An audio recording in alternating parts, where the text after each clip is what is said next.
It's And Oddworld.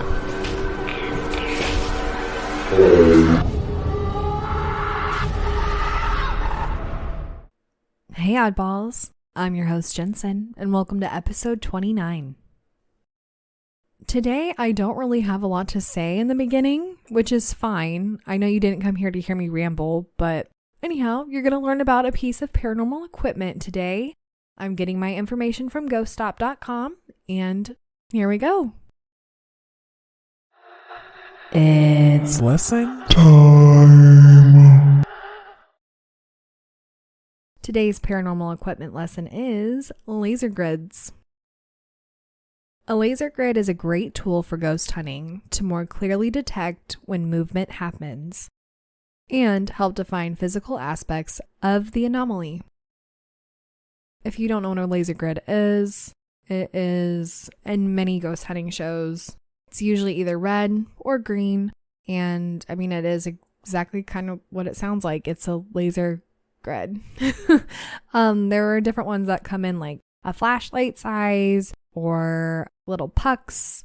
There are different kinds of lasers, but basically what the point is if something moves within the laser, it's just a bunch of like dots or like a literal grid.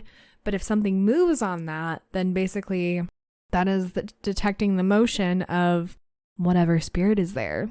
They're pretty useful little tools. They're not super expensive either. So if you need something else to add to your ghost hunting collection, a laser grid is where it's at. I hope you learned a little bit about a laser grid. I mean, if you know what they are, great. But if you didn't, great. Anyhow, let's move on to the stories. This comes from glittering_injury_31 on Reddit.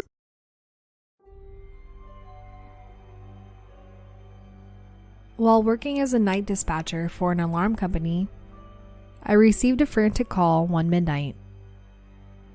It was a janitor from an elementary school we monitor, and we spoke often. With a trembling voice, she asked if we could send the police. An intruder was in the school. This woman was hysterical. My partner called the police as I stayed on the line with her. I asked her for a description of the intruder and where she was for the police. She replied, "I'm hiding under a desk in the main office." This was serious. In my 7 years as a dispatcher, I handled bank robberies, guns to the face, break-ins, arsons, etc. And I never heard anyone so scared. After calming her down, I asked her what happened. This was her reply. She was done for the night, alone in the building with all the doors and classrooms locked. She was gathering her things, ready to exit, and set the alarm. The building was silent. Strangely, she heard a metal garbage can rattling. She looked to see a young, red-haired woman standing over the garbage can looking at her. She was wearing a dress, pumps, a coat with a fur collar, and looked sad. Her clothes seemed old-fashioned. My janitor friend said to the woman, "Excuse me, but the school is closed. You must leave." The red-haired lady calmly turned down a hallway without saying anything.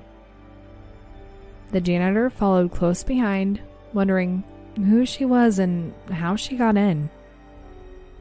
As she turned the corner, expecting to see the trespasser down the long corridor, nobody was there. She checked all the doors along the corridor, all the way to the exit, and all the doors were locked. Not to mention, there was no sound of any door being opened in the quiet building. fear set in, and she ran to call me. The janitor began to cry and said, "Please send the police. Hurry." I said, "What do you mean?" "She wasn't there," she replied through tears. "There was nowhere for her to go. I turned the corner and she was just gone." She seemed in shock or denial.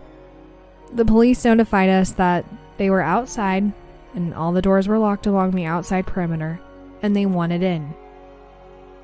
This poor, terrified janitor didn't want to leave the office. I convinced her to let the officers in. They did a thorough search and found no signs of entry or anyone. No one was observed in the vicinity. The janitor quit and never called me again. This was 25 years ago, and there were no cameras monitoring the school at the time. Now, here's a little backstory. I later found out a young teacher employed at the school had taken her own life several years earlier and was rumored to haunt the facility. Hope you enjoyed this and were Spooked.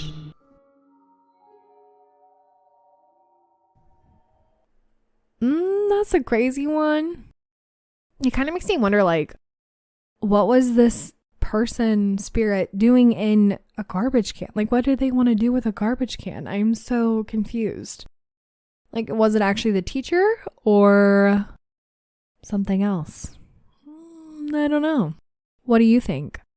Let's move on to story number 2. This comes from an anonymous writer. My mother lived in my house for 4 years before she passed away in my home. We took care of her for her last days doing in-home hospice care. My mom was terrified of dying, and it was not a peaceful death. And I was pregnant at the time. Fast forward to today. My baby was in my room napping. Used to be my mom's room. And I checked on baby. When I walked in, the room very strongly smelled of my mother. It was a strong floral powdery smell. Baby was fine. I checked on her again later during her nap, and the smell was gone. Is this my mom visiting? I'd rather she move on and not be here. Is there any way to get her to move on?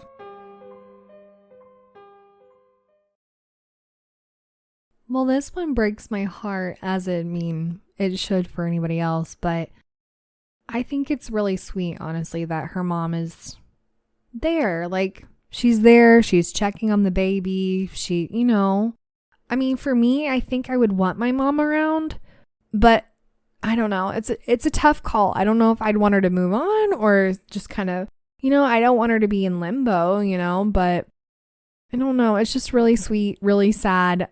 Ugh, my heart goes out to you, but this is a really good one.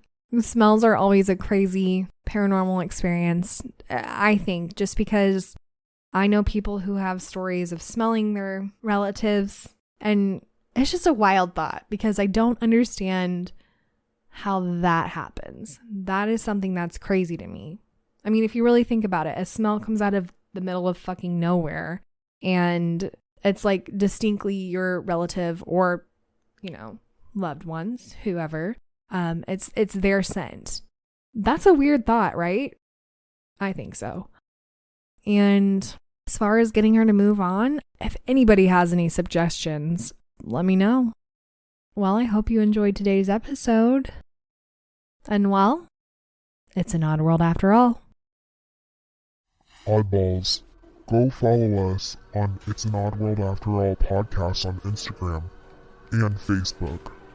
Also, give us a 5-star review on Apple Podcasts. If you have a story you would like to share, email us at it'sanoddworldafterall@gmail.com or message us on one of our social platforms. Don't forget to share us with your family and friends. And check out our website. It's an oddworldafterall.com.